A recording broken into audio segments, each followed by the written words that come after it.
Guys, কেমন আছেন সবাই?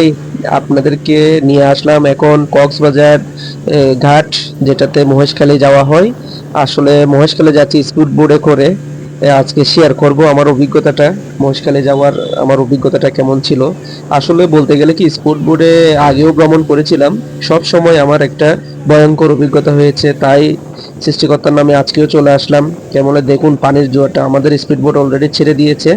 এটা হচ্ছে কক্সবাজার ঘাট থেকে ছেড়ে দিল, আমরা মহেশখালের উদ্দেশ্যে যাচ্ছি।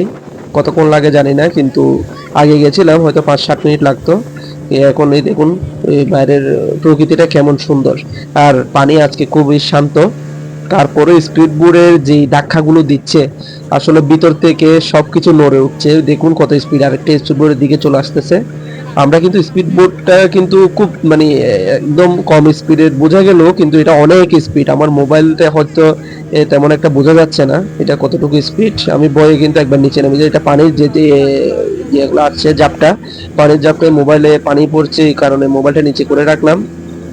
আমরা সামনের দিকে এগিয়ে যাচ্ছি, কিন্তু ওইখানে প্রচুর প্রচুর প্রচুর মানে যে ঢেউর স্রোতে যে স্পিড বোর্ডের ধাক্কা, সেটা সজোরে কিন্তু লাগছে সবার গায়ে। সবাই কিন্তু সেটা খুব টের পাচ্ছে অবশ্য।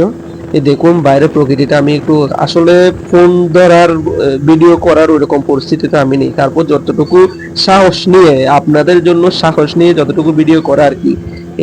এই তো এখানে আরেকটা নৌযান দেখা যাচ্ছে, এটা একটা ছোটখাটো বোট। হ্যাঁ, আমরা যাচ্ছি কিন্তু সজোরে। স্পিড বোর্ডের অনেক স্পিড, কিন্তু আমি সেই স্পিডে কিন্তু ফোন ধরে রাখাটা আমার কাছে টাফ, অনেকটা টাফ মধ্যে ছিল। কারণ আমি এক হাতে ফোন ধরেছিলাম, আর এক হাতে এখন মানে পানির ছিটকা এসে মোবাইলটা ঝাপসা হয়ে গেল। আমার মনে হয় এখানে কিছু দেখা যাচ্ছে না, আমি কিছু দেখতে পাচ্ছি না। তাহলে পরেরতে আবার জানাবো আপনাদেরকে। ভালো থাকবেন সবাই।